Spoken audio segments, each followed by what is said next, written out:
This was the one that set the whole conflagration off, because I had read this book that somebody recommended. She came up to me after I did a song with a biblical reference in it, and she said, "You should read this book I just read. It's all about women in the Bible. It's called Women in the Bible," which made it really easy to find. And I read it, and I'm sure I did not get out of it what she thought I was going to, because what I noticed was how many important people never got to tell their story. And most of them were women, yes, not all, as it turned out, because after a while the songs started writing themselves, but this was the first one. And this person was responsible for 8 of the 12 tribes. There's 2 lines about her in the Bible, and one of them is she had either weak or cow-like eyes, depending on which mistranslation you read.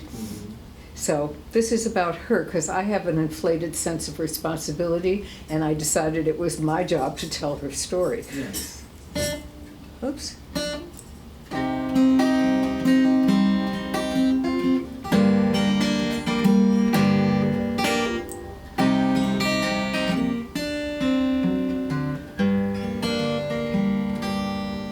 As far back as I remember, I was always Rachel's sister. Sometimes I think that started before she was even born. She was lively, she was clever, and everybody loved her. And when the men came looking, it was Rachel they looked for, not me. I was Rachel's sister. Jacob saw her fetching water, asked if she was Laban's daughter, and she ran home to let us know, to make room for one more. I fell in love that night at dinner. He never saw her watching her, and when the meal was over, it was Rachel he asked for, not me. Rachel's sister. This is the story as it is written, but those were the lives we were living. Here is the truth, not the one the old men told. It's the one that I know. I am Rachel's sister.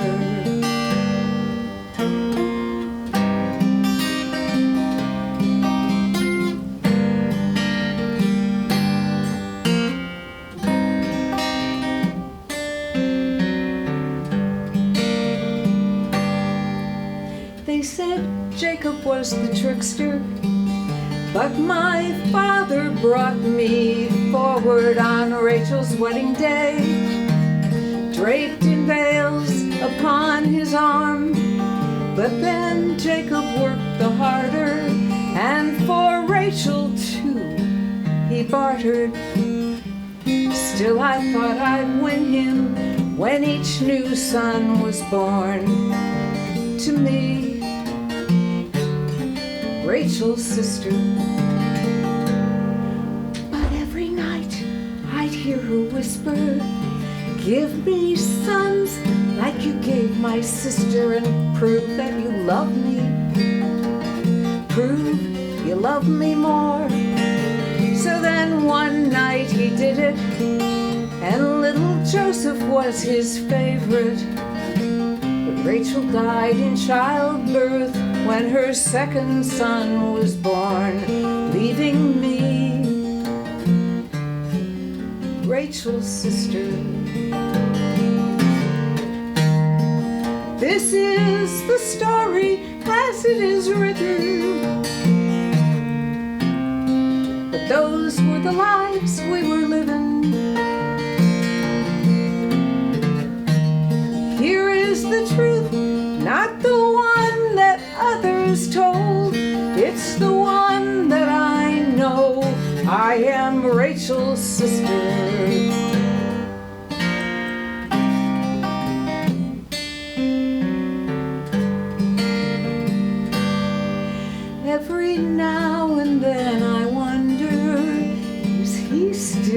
thinking of her. Though I'm the one that keeps him warm when the nights are cold. Did she love him as I love him, or did she just love to win? But she is blessed memory, so I will never know. I am only Rachel's sister. Yes, this is the story as it is written. But those were the lives we were given. Here is the truth, not the one the old man told. It's the one that I know. I am Rachel's sister, and it can only be told by Rachel's sister. Thank you. So that's pretty much the size of it. That's great. I love it. Thanks, Aaron. Thank you, David. Thank you. So I have spent the last 6 months, as I'm sure many of us have, writing protest songs and little pep talks so that I could go to sleep on any given night. And this is one of the protest songs. This was written when I found out about the piles of food on the docks on this side of the ocean when there was so much need on the other side.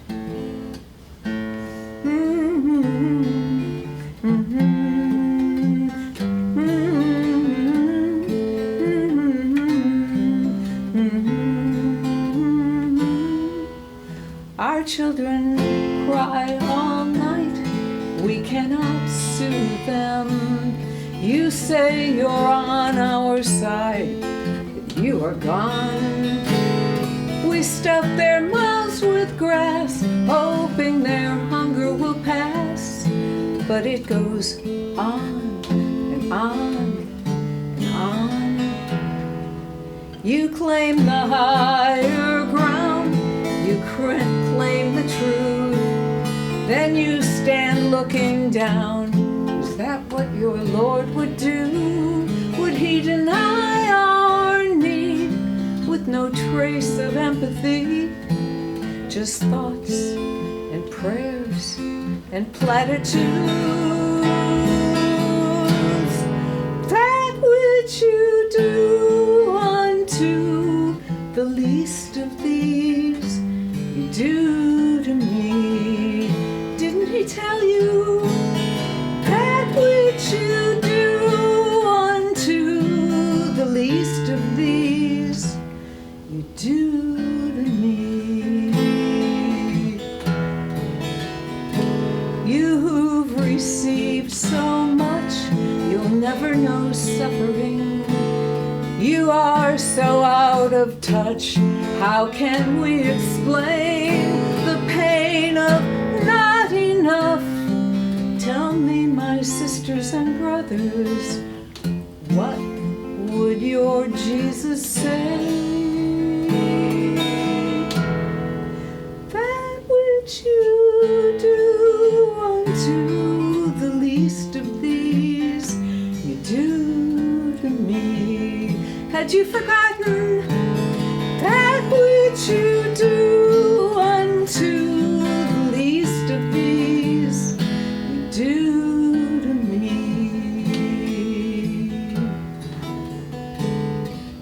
Syria, Afghanistan, Nigeria, South Sudan, Ukraine and Gaza, Somalia, and yes, America too.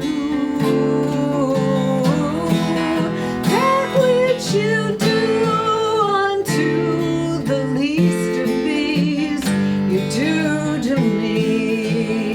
Truly he told you, that which you do unto the least of these, you do to me. May the words of our mouths and and the cries of our hearts be heard.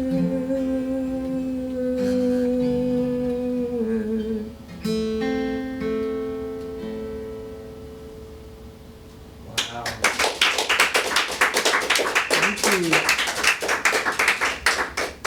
All right, one more? Yeah. So, like I said, the other half is pep talk so that I can go to sleep at night. And that's this one.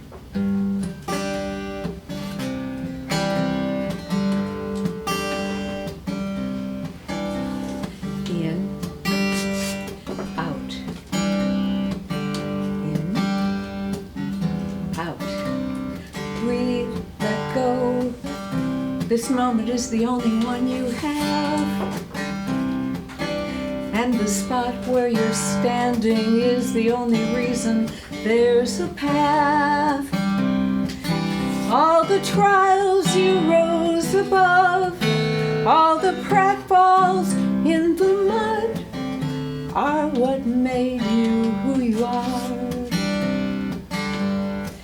But you're not in charge, so breathe, let go.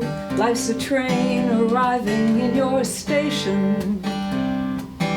But the track stretches back, stretches forward to some hazy destination. All the guesses you can make, all the precautions you can take won't cause any trains to change direction in spite of your objections. But isn't it grand? Aren't you glad? Relax, take a vacation. Didn't go the way you planned, but wow, what an amazing creation. So breathe, let go. Even problems have their purpose. And what you saw as a flaw, well, that was only on the surface. All the time you think you wasted revealed truths for you to taste. And they made you who you are. So breathe. Just breathe. In, out. Breathe.